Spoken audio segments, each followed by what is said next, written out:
New Chicago, a glittering monument to human ambition built upon the rusty bones of old Chicago. Towers scraped the smog-choked sky, casting long shadows upon the teeming streets below.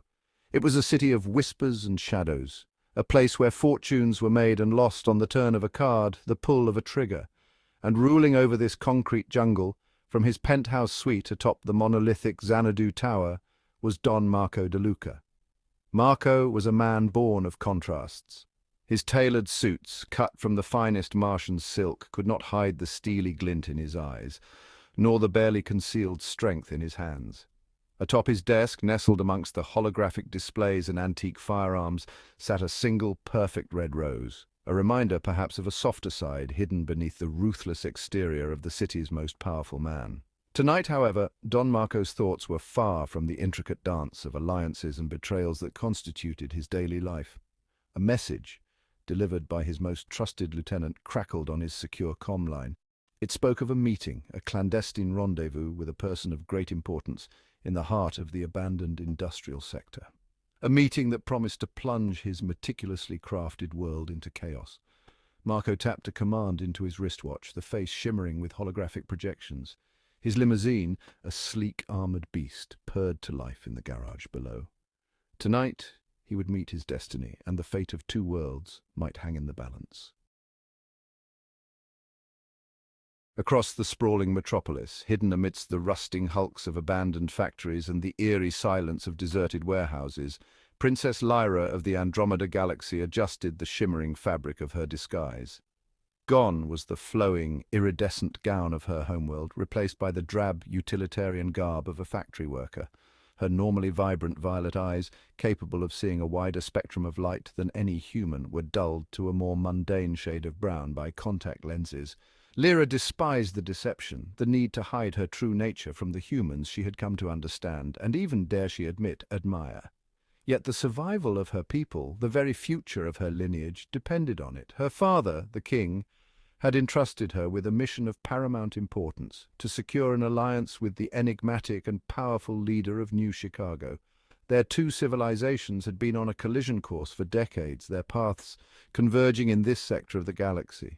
War, with its inevitable devastation, seemed all but certain. Only a fragile hope, a desperate gamble on a prophecy whispered through the ages, offered a path to peace, and that path led directly to the dawn of New Chicago. A flicker of movement outside her makeshift sanctuary drew Lyra's attention. Her enhanced senses, honed over centuries of royal lineage, picked up the telltale hum of an approaching engine. It was time. The fate of two worlds rested on her shoulders, and Lyra, princess of a dying star system, would face it with the courage and cunning befitting her lineage. The air crackled with tension as Don Marco entered the abandoned factory floor. His every step echoed through the cavernous space, a testament to the desolation that had long claimed this place. Dust motes danced in the beams of light, filtering through the grimy skylights, creating an almost ethereal atmosphere amidst the decay. The light illuminated the dilapidated machinery and rusted metal catwalks, remnants of a once thriving industrial hub now reduced to a ghostly relic. He stood alone, his hand resting casually on the silver handle of his cane, a deceptively simple accessory that concealed a variety of unpleasant surprises for the unwary. The cane was more than just a walking aid. It was a symbol of his power and readiness. A figure emerged from the shadows, their features obscured by the dim light and a hooded cloak. The air grew colder, as if the shadows themselves were alive. "Don DeLuca, I presume?" The voice was soft, accented, yet unmistakably feminine. It carried a weight of authority and mystery. "You have my attention," Marco replied, his voice flat, betraying none of the curiosity that burned within him. His eyes, however, were sharp, taking in every detail. "State your business. My time, as you can imagine, is quite valuable." He was a man used to control, and he intended to keep it. The figure stepped forward, shedding the cloak to reveal a woman of striking beauty. Her presence was almost otherworldly, commanding attention and respect. Her features, though subtly different, held an undeniable allure. There was something both familiar and foreign about her, a blend that was captivating. "I am here," she began, her voice barely a whisper, "on behalf of my people." Her words were like a secret carried on the wind, delicate yet powerful. We seek your aid, Don De Luca. The survival of our civilization depends on it." Her plea was earnest, her eyes reflecting a depth of desperation and hope. Marco raised an eyebrow, his expression unreadable. He was a master of hiding his thoughts, a skill honed over years of navigating treacherous waters. This mysterious woman, with her exotic beauty and cryptic pronouncements, intrigued him. She was a puzzle, and he was a man who loved solving puzzles. But intrigue was a dangerous game, especially in his line of work. He knew that curiosity could be a double-edged sword. "And what," he asked, his voice laced with a hint of amusement, "makes you think that a humble Don of New Chicago can provide the kind of help you seem to require?" His tone was light, but his eyes were piercing. The woman smiled, a slow, predatory curve of her lips. It was a smile that promised secrets and danger. "Because, Don De Luca," she purred, "you are not who you pretend to be, and neither am I." Her words hung in the air, a challenge and a revelation all at once. High above the smog-choked skies of New Chicago, a sleek silver spacecraft sliced through the darkness, its engines humming with a low, almost musical resonance. The city below, a sprawling metropolis of neon lights and towering skyscrapers, seemed a world away from the silent void of space. Inside, Don Marco and Princess Lyra, their unlikely alliance forged in the heart of an abandoned factory, hurtled towards a rendezvous point orbiting Jupiter's largest moon, Ganymede. The cockpit was a blend of advanced technology and makeshift repairs, a testament to their desperate journey. Time, once a luxury Marco could afford to squander, was now a precious commodity, measured in stolen glances and whispered confidences. Every second counted, every moment a step closer to their uncertain future. Lyra had revealed her true nature, shedding the illusion of her human disguise to reveal the shimmering, iridescent skin and luminous violet eyes of her alien heritage. Her transformation was both mesmerizing and unsettling, a stark reminder of the secrets she carried. She spoke of a prophecy, an ancient legend that foretold the union of two seemingly disparate worlds, a union that held the key to averting a catastrophic war. Her voice, filled with conviction, painted vivid images of a future hanging in the balance. Marco, ever the pragmatist, listened with a mixture of skepticism and intrigue. He had always relied on facts and figures, on the tangible realities of power and influence, but Lyra's words stirred something deep within him. He had built his empire on logic, on the tangible realities of power and influence. The cold, hard truths of the universe had always been his guide, but now he found himself questioning everything he knew.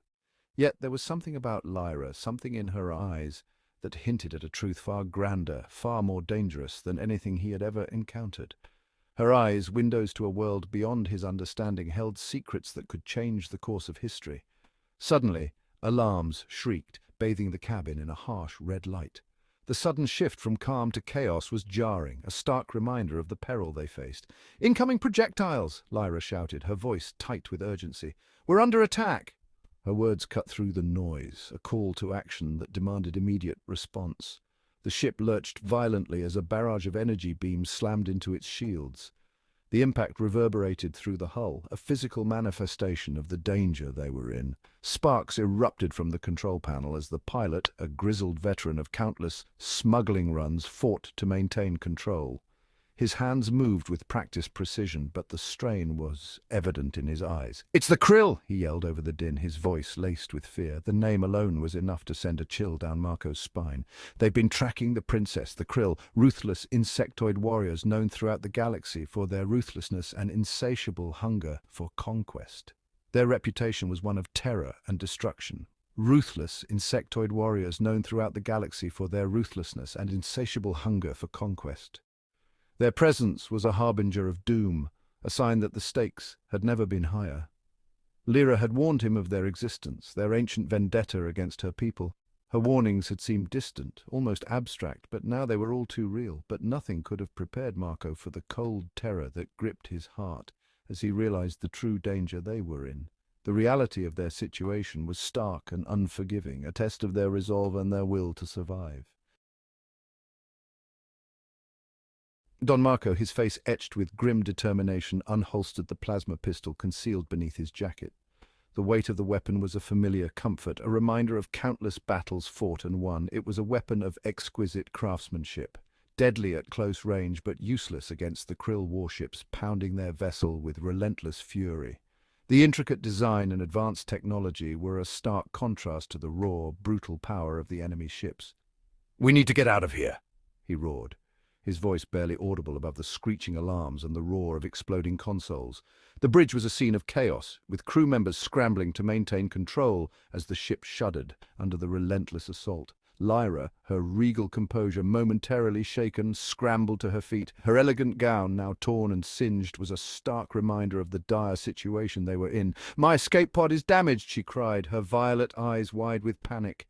The realization that their last hope of escape was gone hit her like a physical blow. "We're trapped." The pilot, his face pale but resolute, slammed his fist against a flashing button. His hands moved with practiced precision, but the desperation in his eyes was unmistakable. "Emergency beacon activated," he gasped, his breath rattling in his chest. The signal was their last, desperate plea for help in the vast, uncaring void of space. "But it'll take a miracle for anyone to reach us in time." The pilot's words hung heavy in the air, a grim acknowledgement of their dire predicament. As if in answer to his prayer, a new voice crackled over the comm system. The sudden sound was a beacon of hope in the midst of their despair. "This is Captain Salvatore of the Crimson Tide." His voice was calm and authoritative, a stark contrast to the chaos surrounding them.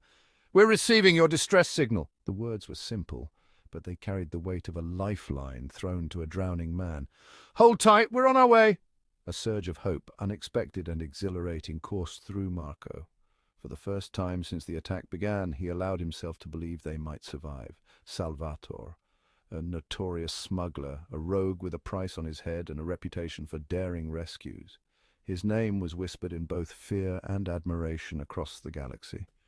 He was also, Marco knew, deeply indebted to the Don of New Chicago. Their paths had crossed in the past, and now fate had brought them together once more, debts that were about to be repaid in full. Marco's mind raced with the possibilities, each one more dangerous than the last. The Krill warships, their hulls shimmering with an eerie green light, moved in for the kill. Their presence was a constant, menacing reminder of the peril they faced. Their energy weapons, charged to lethal capacity, promised a swift and brutal end. The air crackled with the anticipation of imminent destruction. But Don Marco de Luca, a man who had stared down death more times than he cared to remember, was not about to surrender. His resolve was as unyielding as the steel of his weapon, not while he still had breath in his body, and certainly not while the fate of a princess, and perhaps the galaxy, hung in the balance. The stakes had never been higher, and Marco was ready to face whatever came next.